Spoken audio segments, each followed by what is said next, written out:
Namaskar student. Yesterday we have done chapter 2, revision of chapter 2 that cats sleep anywhere and the noun.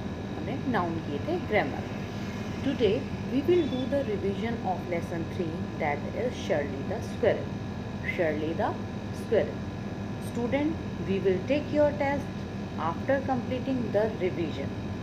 So you will have to revise all the videos thoroughly. आपको बिल्कुल thoroughly इन videos को revise करना है और फिर उसके बाद हम आपके टेस्ट भी लेंगे.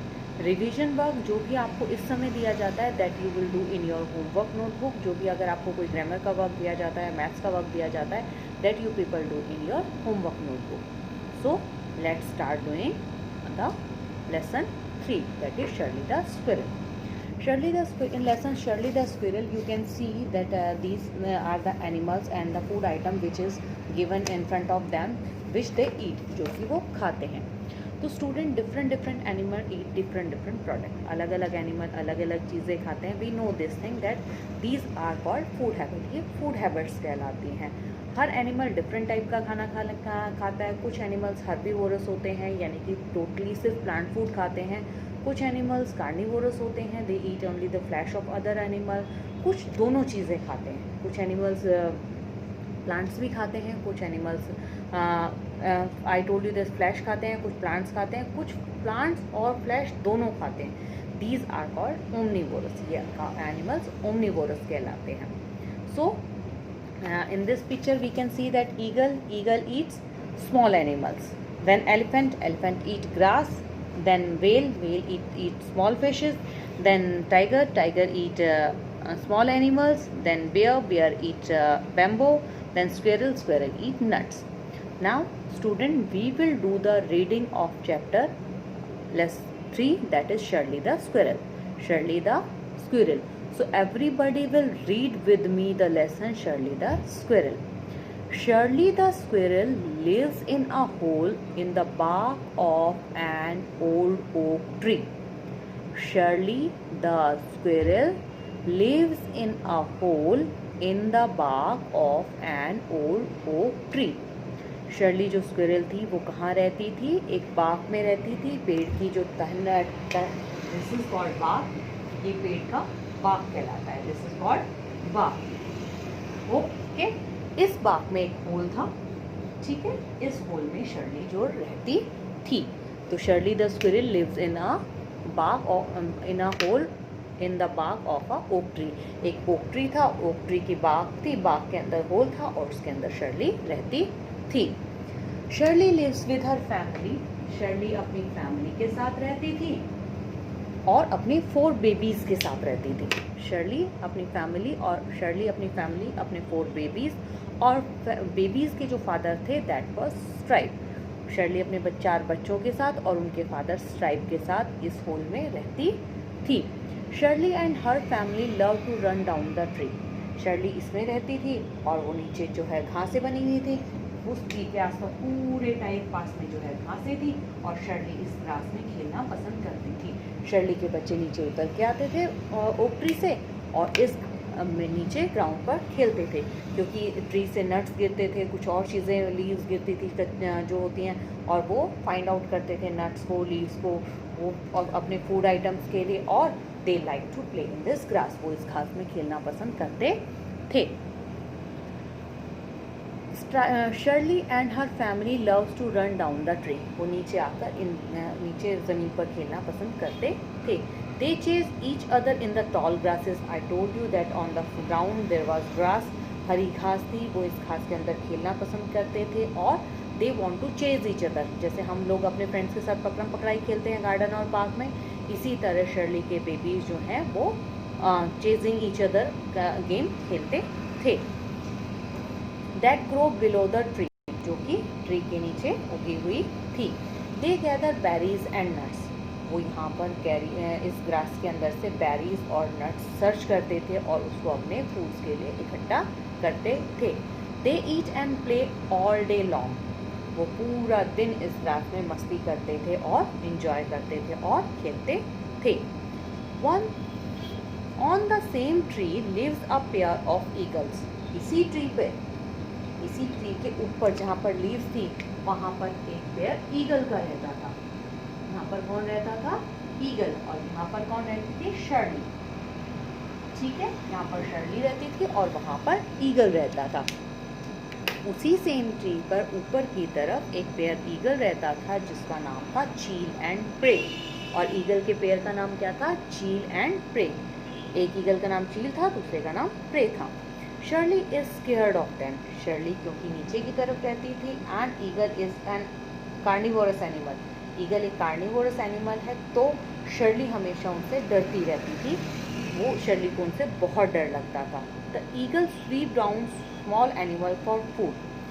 Everybody knows this thing that eagle is are carnivores animal. Eagle जो है कार्निवर्स और एनिमल्स हैं, तो दे ऑलवेज स्वूप डाउन, वो नीचे से शिकार करने के लिए नीचे की तरफ उतरते थे और छोटे एनिमल्स को अपने क्लॉज में पकड़ के, अपने पंजे में पकड़ के अपने फूड्स के लिए ले जाते थे।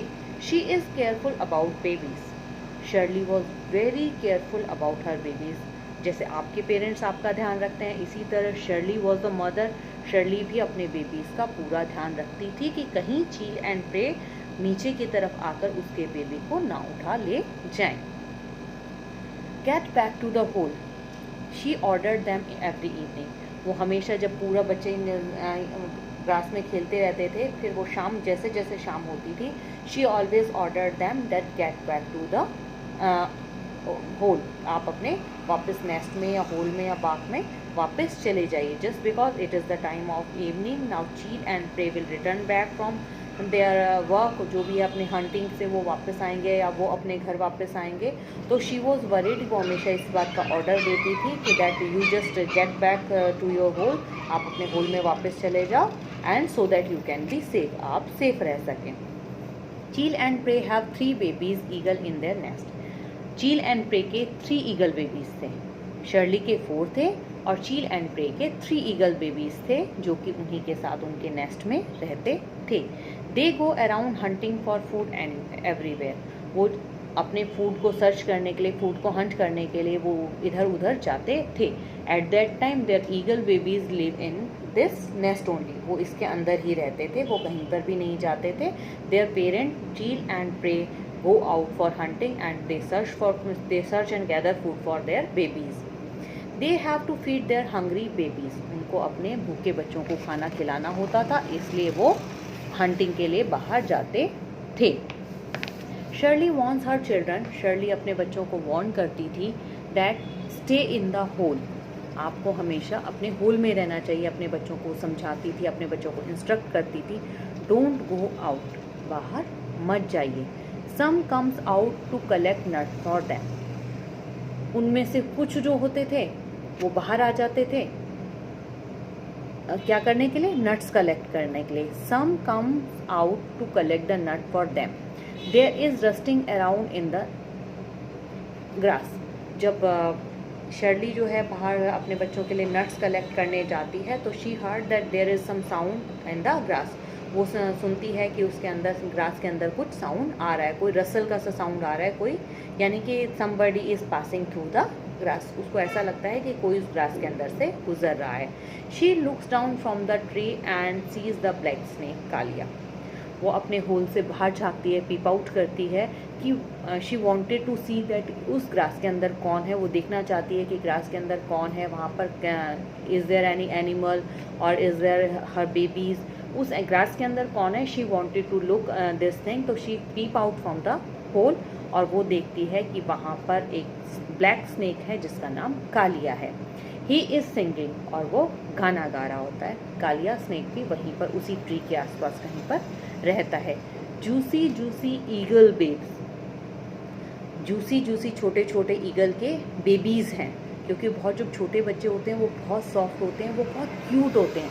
तो चाहे वो ह्यूमन बेबीज़ हों, चाहे वो एनिमल्स के बेबीज़ हों, चाहे वो बर्ड्स के बेबीज़ हों, they all are very cute, वो बहुत प्यारे होते हैं। तो Kaliya snake what he sings juicy juicy eagle babes sitting in the eagle's nest. और वो कहाँ पर बैठे हैं? ईगल के नेस्ट में बैठे हैं। Before the eagle will be back, और ईगल के वापस आने से पहले they will be Kaliya snakes, वो कालिया का फूड बन जाएंगे, यानी कि कालिया स्नेक उनको खा जाएगा। जब तक उनके मम्मी पापा ईगल मदर और ईगल ममा और ईगल पापा वापस आएंगे तब तक Kaliya snake will eat the eagles babies. अब हु वॉच दिस थिंग, इस चीज़ को कौन देख लेता है? शर्ली देख लेती है। Shirley also have the babies, Shirley के भी बेबीज होते हैं and she does not like this thing, और उसको ये बात बिल्कुल पसंद नहीं आती that Kaliya is saying like this और Kaliya is speaking like this कि वो शर्ली के बेबीज को खा जाएगा, सॉरी चील एंड प्रे के बेबीज को खा जाएगा। Shirley knows that when the eagle go hunting for food next day Kaliya will climb the tree and eat their little ones. Shirley ये बात जानती थी कि कल जब चील और प्रे जो है हंटिंग के लिए जाएंगे तब कालिया जो उनके नेस्ट में जाएगा और उनके बेबीज को खा जाएगा। शर्ली ने क्योंकि देख लिया था Kaliya was singing a song और planning to eat their babies, उसके बेबीज को खाने के लिए प्लान कर रहा था। तो Shirley knows this thing, Shirley can count this thing that whenever Cheel and Prey will go out for hunting, जब वो कल हंटिंग के लिए जाएंगे तो Kaliya will go to the nest, Kaliya उसके नेस्ट में जाएगा और उसके बेबीज को खा जाएगा। Stripe is happy. If Kalia takes away their babies, Chil and Prey will move away from this forest. Stripe was the father of squirrel babies. Stripe father था squirrel babies का, and when he listens this thing, when Shirley goes to her home and tell all the things to Stripe, वो बहुत खुश हो गया था कि जब कालिया उसके बेबीज चील और प्रे के बेबीज को खा जाएगा तो चील और प्रे जो है नेस्ट को छोड़कर चले जाएंगे। Our babies will be safe he says, और व्हेन चील एंड प्रे के बेबीज ही नहीं बचेंगे तो they will also not live on this tree, वो यहाँ पर ट्री पे नहीं रहेंगे। In this way their babies will be safe, उनके बेबीज सेफ हो जाएंगे। यस शर्ली, हाँ बात तो ये सही है, but she is not sure when it is right thing to do और नॉट। वो कहती है कि आई एम नॉट श्योर, मुझे बिल्कुल कंफर्म नहीं है कि ये जो हो रहा है या कालिया विल ईट द चील and praise babies, it is right और रॉन्ग, ये सही है या नहीं है, आई डोंट नो, मुझे नहीं पता। She thinks for a while, वो थोड़ी देर के लिए सोचती है। Then she climb up Cheel's nest, फिर वो थोड़ी देर में चील के नेस्ट पर जाती है। शी टेल्स चील एंड प्रे अबाउट कालिया, और वो चील और प्रे को कालिया के बारे में सब कुछ बता देती है। Prey drop big rocks in the hole where Kaliya is hiding. अब प्रे जो है चील का फादर जो है, ईगल्स का जो फादर होता है, ही थिंक्स अबाउट समथिंग कि how to save his kids. वो सोचता है कि मैं अपने बच्चों को कैसे बचाऊं। तो what he did, he pick up a stone, वो स्टोन को पकड़ता है और उसको कालिया के होल पर, जहाँ पर कालिया जिस होल में रहता है उसके ऊपर डाल देता है। चील thanks Shirley for saving her children, और चील जो मदर ईगल होती है, she thanks Shirley for saving her children because Shirley inform चील एंड प्रे अबाउट कालियाज इंटेंशन। वो कालिया के सोच के बारे में, विचारों के बारे में चील और प्रे को बता देती है that he wants to kill their babies. तो now cheel thanks Shirley for saving her kid's life. Cheel thanked Shirley for saving her children. The eagle promised never to harm Shirley's baby. और both of the eagles promised Shirley कि वो कभी भी उसके बच्चों को नुकसान नहीं पहुंचाएंगे। उनको प्रॉमिस करते हैं कि they never harm their children. Shirley rushed down to her hole to break the good news to Stripe. और शर्ली जब ये बात सुनती है that Cheel and Prey promises this thing that they will never harm babies of Shirley, तो she becomes very happy, वो बहुत खुश हो जाती है और वो ये न्यूज़ देने के लिए कहाँ जाती है, स्ट्राइप्स के पास जाती है, और वो अपने बेबीज़ को और स्ट्राइप को ये गुड न्यूज़ देती है दैट कि Cheel and Prey promises that they will never harm the Shirley babies, वो कभी भी शर्ली के बेबीज़ को हार्म नहीं पहुँचाएंगे। I hope student you like the story and the moral of the story is कि हमेशा ऐसा ज़रूरी नहीं है कि हम दूसरों को नुकसान पहुंचाएं तभी हमारा फ़ायदा होता है। It may be possible, so many time it may be possible that we help that person in their problem. हम किसी इंसान की अगर किसी की ज़रूरत में उसकी मदद करें तो डेफिनेटली टू रिवर्ट बैक, हमें रिवर्ट करने के लिए या हमारी थैंकफुलनेस या ग्रेटफुलनेस को जाहिर करने के लिए they also help us in what ever manner, किसी भी मैनर में। ऐसा नहीं है जो काम आपने उनके लिए किया वही वो आपके लिए करें, but in different cases they definitely help you in different ways. वो अलग अलग तरीक़ों से आपकी मदद ज़रूर करेंगे. So the moral of the story is that we should never think about harming others. हमें कभी भी किसी को, दूसरों को नुकसान पहुंचाने के बारे में नहीं सोचना चाहिए. We should always try to help each other. हमें एक दूसरे की मदद करनी चाहिए. If we will help each other, this will help us also. अगर हम दूसरों की मदद करेंगे तो ये हमारे लिए भी मदद होगी. इट मे बी पॉसिबल कि कभी हम किसी प्रॉब्लम में हो और हमें उनकी कोई मदद चाहिए, तो at that time they will help us. वो हमारी मदद करेंगे. We can hope for that. So student, read the lesson. We will do hard word and word meaning of this lesson tomorrow, and till that time you will read this lesson thoroughly. If you have any queries or if you are not getting anything, you are free to ask me anything. आप free हैं, कभी भी आप मुझसे कुछ भी पूछ सकते हैं. You can ping me on my number. आप अपना मैसेज छोड़ सकते हैं. I will revert back to you. Okay? And student, after watching video, जो भी बच्चा इन वीडियोज़ को वॉच कर रहा है, they will send a thumb message to your class teacher. आप अपने क्लास टीचर को जब ये वीडियोज़ देखेंगे, आप इनको रिवर्ट बैक क्लास टीचर को ज़रूर करेंगे, so that I can come to know that you have watched the video.